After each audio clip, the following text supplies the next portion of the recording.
Hi, everyone. Thanks for tuning in. You're listening to the Daily Apple Clinic podcast, The Truth About Health. My name is Paul Reynolds. My wife and I have an independent primary care practice in Denver, Colorado. We are nurse practitioners, having worked in a variety of healthcare settings over the past 20 years, and we have a deep desire to make healthcare better. Our goal here is to ask difficult questions and challenge the conventional thinking that currently exists in the healthcare space. And we especially hope to help all of our listeners think about their health and live better. We try to have fun too. Please check out the show notes below to find useful links and information about our guests. You can find us on the main social media channels, and you can always check us out at www.dailyappledpc.com or give us a call anytime. Here's what's in store on today's podcast. Hi, everyone. Just wanted to make you aware that this episode includes a couple of very quick references to specific clinical anatomy that you may not have explained to your young children yet. Just a heads up in the event you'd like to watch the video first prior to allowing them to check it out. It's all G-rated, but wanted to let you know. Welcome to another episode of the Daily Apple Clinic podcast, The Truth About Health, where we pull back the curtain on healthcare, the good, the bad, and the downright puzzling. Today, we're diving into the world of patient experiences and choices with a focus on personal health journeys that can teach us all a thing or two. My guest is Brad Strong, a friend I've known for about 4 years. We've bonded over gym workouts at our retirement community, and let me tell you, Brad knows how to inspire others to push through their limits. Brad wears many hats. He's a gym enthusiast, a software product manager for CAD tools, and a man of faith. Earlier this year, Brad faced a double whammy, 2 inguinal hernias that needed surgical intervention. We will discuss how he had to navigate the system with careful planning and grit. We'll explore his surgery experience, how he paid for it, his healthcare philosophy, and how faith shapes his view of healthcare. And of course, we'll sprinkle in a bit of humor along the way, because what's a conversation without a few laughs? Whether you're a young listener curious about avoiding healthcare pitfalls, someone struggling to make sense of the system, or just here for some real talk, Brad's story will resonate with you. So grab your apple of choice and join us for an open, insightful discussion. Hey, Brad, how's it going? Good. How you doing? Oh, pretty good. Beautiful evening. Enjoying a good workout today. Brad and I worked out this afternoon, actually. So are you ready to jump into some questions? Sure. Okay. So Shouldice surgery is a very specific hernia surgery at a very specific place. Could you tell us a little bit about what it is, and then what made you choose the Shouldice method for your hernia repair instead of some of the more common approaches? Yeah. So, I got into a push-up contest with another guy at the gym a few years ago, probably 2 years ago. And shortly after that contest, I noticed a couple bulges on either side of my pelvis next time I urinated, and I'm like, well, that could be a problem. I started researching, and I realized that's an inguinal hernia on both sides because of the pressure I put on that part of my body while I was pushing up with a weighted vest, because I really wanted to beat this guy in the contest. So I pushed it too hard and did some damage. And I thought, well, I'll just let it go and maybe it'll go back, et cetera. And over time, I educated myself, realized they're not going back. And every time, like if I had the flu or something, I'd get into some coughing, and it would grow a little bit, or at least it would hurt. And it's concerning. There's a thing called a strangulated hernia that can kill you. So it's not a light matter. Hernias need to be taken seriously. And mine were getting a little bit bigger, so I realized I needed to do something about it. So the standard procedure in Colorado, everywhere you go in Colorado, they're going to try to use a mesh to cover the hole in your stomach that the guts are trying to come out through. And for those that don't know, the inguinal hernia happens when you got these 2 little holes where your testicles come through when you're a child. And so those holes are a point of weakness in your stomach as you grow older. So when you're lifting a lot of weight, one guy got hernias when he caught a pregnant woman. Usually it's weightlifting or lifting something too heavy. In my case, push-ups. That's how we get them. And when I researched the treatment methods in Colorado, everybody wanted to use a mesh, and the mesh is usually a polypropylene mesh, and it's a type of plastic, and it can create problems in your body down the road. Now, the doctors talk about how it's not a big issue. It's very rare that there's problems, but half the guys I've met out here, let's say 4 out of 8 guys, have had problems with their mesh. And even though they're using different types of meshes these days, it's still a mesh. It's still an artificial body type of plastic in your body that can grow into your bladder or get tangled up in nerves and cause pain or discomfort. So everybody I've talked to here that's had problems with their mesh said, you're doing the right thing. Yeah, go non-mesh. Problem with going non-mesh in Colorado is nobody does it in a good way. They're just going to sew you up, and you're going to have a high chance of recurrence. So the mesh is the better option if you don't want a recurrence in Colorado. But during World War II, a Dr. Shouldice in Canada came up with this method to get troops on the ground fast. This Shouldice method to fix a hernia, because they had a lot of people who were conscripted who had hernias, and that made them disqualified. So they wanted to fix that stuff and get them on the field. And so what he came up with was a method where you sew the hernia shut, the opening shut, in 4 layers, stitching muscle and fascia together, 4 layers using stainless steel suture. So it's pretty rock solid, unless you're like way overweight or something. You got some kind of a, issue. Mine will never recur again. Did you actually go up to Canada to get yours done? No, my insurance wouldn't cover me out of country. So I've got my wife's insurance, which is United Healthcare. And it's not United Healthcare, but they use a lot of United Healthcare hospitals. And so I searched the U.S. for someone who could do the Shouldice technique good. Within like driving distance is what I first tried. And then I realized there's nobody within driving distance. It's a sad state of affairs. There's a handful of practitioners in the U.S. who can do this. Most of them have only observed the procedure. They haven't been trained in it the way that the guy who did my hernia was trained. He worked for 5 years at Shouldice Hospital and then relocated to Long Island, New York.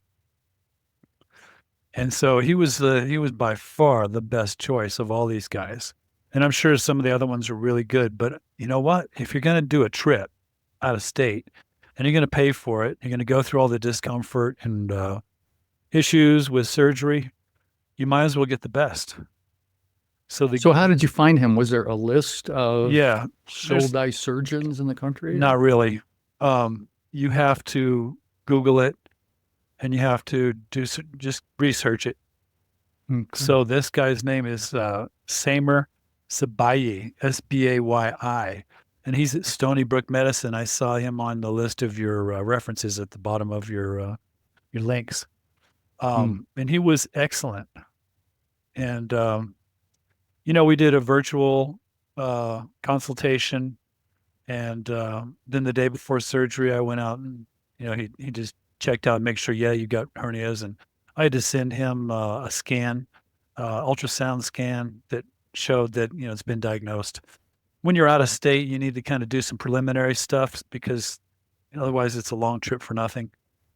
So he put me at ease the day before. I could tell I was in good hands. I knew I was in good hands anyway because I checked the reviews, and that's the thing I would recommend everybody do is check the Google reviews on whoever or the hospital or the surgeon and make sure they're getting, mostly outstanding reviews. There's always going to be a few negatives. Were you able to see his success rates or? Yeah. His was, His was pretty high. I don't know if I have it in front of me right now, but it gave me no reason to doubt him. I think it was about 95% excellent reviews. Oh, that's pretty good. So Yeah. you were pretty calm going in. You felt relaxed and just did you have to do a pre-op before you went, or you sound like you just did some scans? That's all you needed? Any Yeah, labs scans, and they or had to, they did some blood work on me to make sure that I was a good candidate for surgery. I had to okay. get a signature from my primary care physician, who's actually a PA. EKG. They wanted EKG, two types of blood work. It got down to the wire because the way they've set it up, you have to get all that stuff done within a time range of when they're going to Right. do the work. And so um, it was a little tricky getting that done at the right time and getting it to them, then getting out there. Right. Yeah, that's pretty typical. Yeah. Yeah. So did you have any unusual expectations about the surgery when you went in, or was it I was a little afraid at first because it's an IV sedation. And I thought, you know what? I uh, could die. I've never been sedated before, but right? I looked into it, and it's like very small number of people have problems with IV sedation.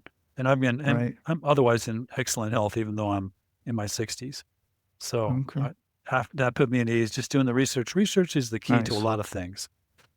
What's the first thing you realized you couldn't do after the surgery that made you laugh or cry Um, that you couldn't do? Walking was hard. Right after the surgery, walking was hard, especially the second day. Okay. Just walking, just going to the bathroom, just walking to the bathroom and trying to Was it a urinate. long recovery? Um, I would say the first 2 to 3 days were pretty tough in terms of pain and getting up and laying down and, you know, just doing the daily How stuff. did it change your daily routine after Oh, you? I babied myself for the first 2 days, but Okay. and I was just really careful. As he instructed me, I just walked. That's the only exercise I got was walking in the stairs. And then after 2 weeks, I was allowed to do light Pilates. And then after three Okay. weeks, I could do light weights. And I think that depends. They don't put that on their website. And the paperwork I filled out at the hospital um, said, you got to even be more conservative than that. But, he just told me verbally that's kind of where you want to go. And then gradually you can add weight. And I did. And probably by week 5, I was doing my normal workout. Okay. That's pretty good. Yeah, it is That's pretty good. It's 5 way weeks. better Wow. than the other hernia operation options. And now a word from our sponsor. Push-ups, the classic move that screams, I'm strong, disciplined, and slightly masochistic. Perfect for toning your arms, chest, and ego until they remind you who's boss. Sure, they look simple, but ask anyone who thought they'd just crank out 50 real quick. Spoiler alert, you'll be staring at the floor, bargaining with your triceps, and wondering if gravity somehow got stronger. And for our overachievers recovering from a hernia surgery, yeah, maybe hold off because nothing says bad idea quite like popping stitches while trying to prove you're still 20. So whether you're conquering just one push-up or 100, do it for the strength, the health, and most importantly, the bragging rights. Just remember, start slow, no heroics needed. Push-ups, free, effective, and surprisingly humbling. This message brought to you by the Daily Apple Clinic podcast, The Truth About Health. Push responsibly, your core will thank you. How long would it have been with the standard or I don't know. typical? I don't have it in front of me, but it would have been Yeah. longer. Yeah. Okay. I All mean, right. you start to lose your muscle mass like week 2, you Yeah. know? And so I definitely I keep track of the weights that I lift and reps and all that. And I definitely took a hit in strength just from not lifting anything for 2 Okay. weeks and not lifting hard for like 4 weeks. So everybody hates that. Once you get in the groove, you Right. hate going backwards. But this was the best way to do it. And I no longer have to worry about some of those like squats and leg presses that might aggravate a hernia. It's no longer an issue. Wow. So That's looking huge. back, was Yeah. there anything about the process you wish you had asked or known beforehand? Um, yeah, there were some questions if I had thought about it. Um, well, one thing I did ask because a colleague joked about it. He said, "Well, your penis and your testicles are going to change color." And I said, I thought he was joking because this guy jokes a lot. So I asked the doctor that day before, "Is He's like, "Oh yes, that's a yes." joke, right?" And he goes, "Oh, they'll change color, right?" And I'm like, "Why don't you tell people?" You know what I I would mean? like Because to. the day after, when everything started to change color, it was a freak out. And if I hadn't been ready for that, that's a shocker. Not only does the stuff change color, but it swells, you know, Good to and we're know. talking some big swelling. And, Okay. it's just kind of blows your mind. So if someone came to you for advice about hernia surgery, what's the first thing you'd tell them? You're going to get some discoloration and some swelling. Okay. Yeah. Well, I mean, there's a lot of stuff, but, the key thing I think is get a really good surgeon. And then you don't Okay. have to worry about everything else. And it should be a good hospital too. And I can say Stony Brook is excellent. I felt in good hands. And Nice. the staff there, a lot of them have those New York accents that a lot of us kind of, there's kind of for those of us that don't have accents, we think we don't have accents. Yeah. Sometimes we get an attitude about, oh, the New York accent, the Boston accent, all that Yeah. attitude and everything. But What I are you fell in talking love. about? I don't have an Yeah, accent. I yeah, sound just fine. What's the problem with you? yeah. These guys were like the nurses and the orderlies. They were awesome. I would move there in a heartbeat. Okay. Yeah, Good experience. yeah. Was it expensive? How did the cost of the procedure compare with what you were initially expecting? It was about to get a double hernia done. It was about 15,000, and insurance paid for about eight of that. So seven, I had to pay cash, 7 or 8, and but then I've got Samaritan Healthcare, and they covered most of the difference, like another 7 grand or something. Oh, So wow. the whole Wow. thing was pretty much I just paid for travel and the consultation and maybe $1,000, $2,000. So I got off really easy. So Samaritan Healthcare, that's a health sharing ministry, correct? Yeah, Why yeah. do you have both? Well, for a while I didn't have insurance.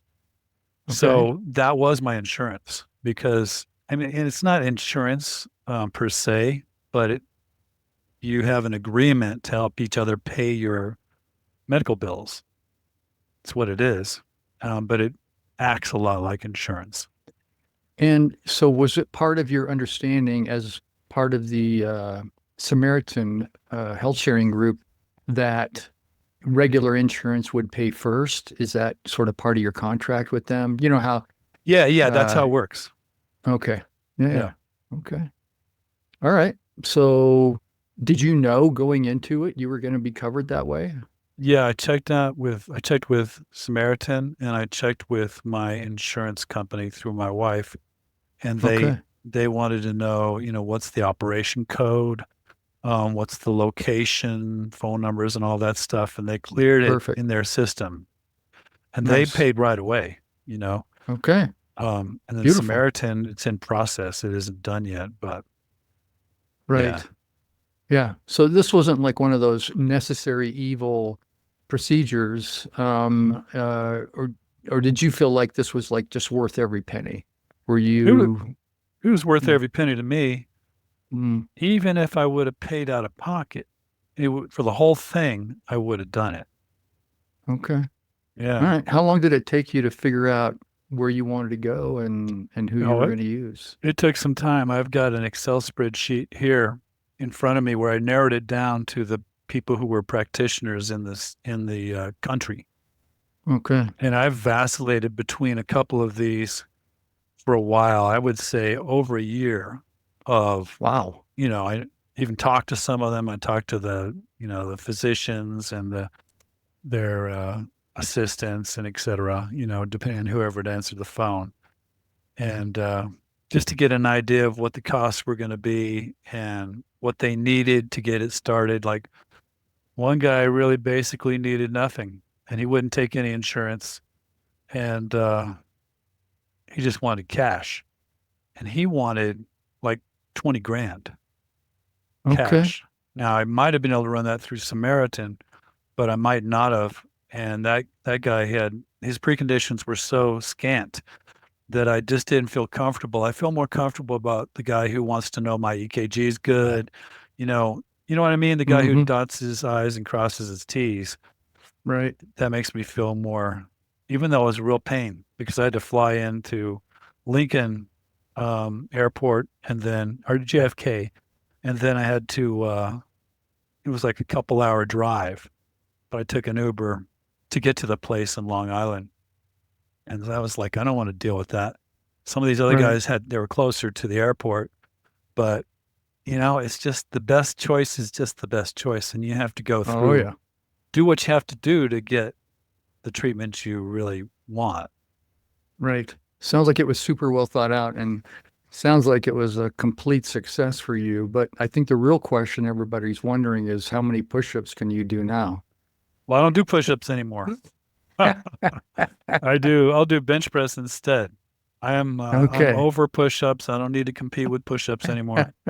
It puts a lot of pressure, and I don't think there's any chance of recurrence, but why go there? So I do leg presses and different types of squats and stuff anyway, and I don't go real heavy either, because I'm not a professional athlete or anything. I'm just trying to keep my body strong. So I have a pretty sane routine.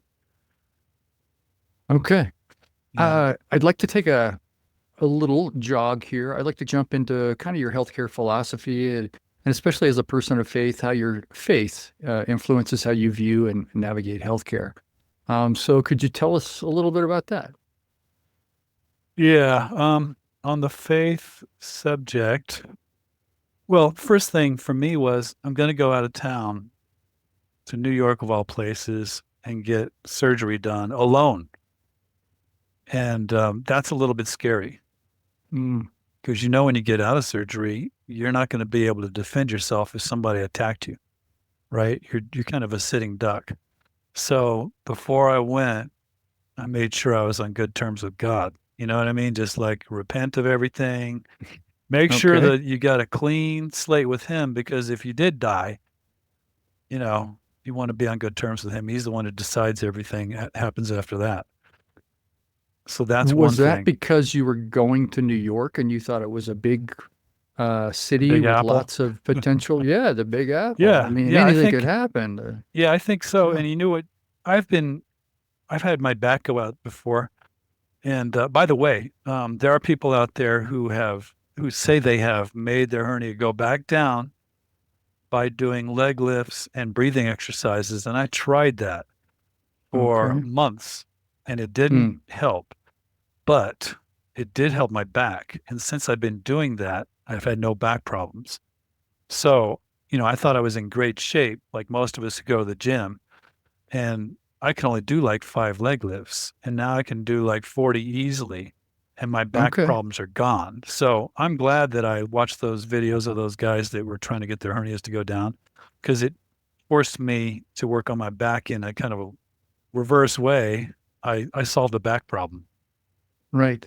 So in attempting to read about prevention, you actually did a follow-up that really solved another problem for you. Yeah, in a roundabout way, it solved that problem.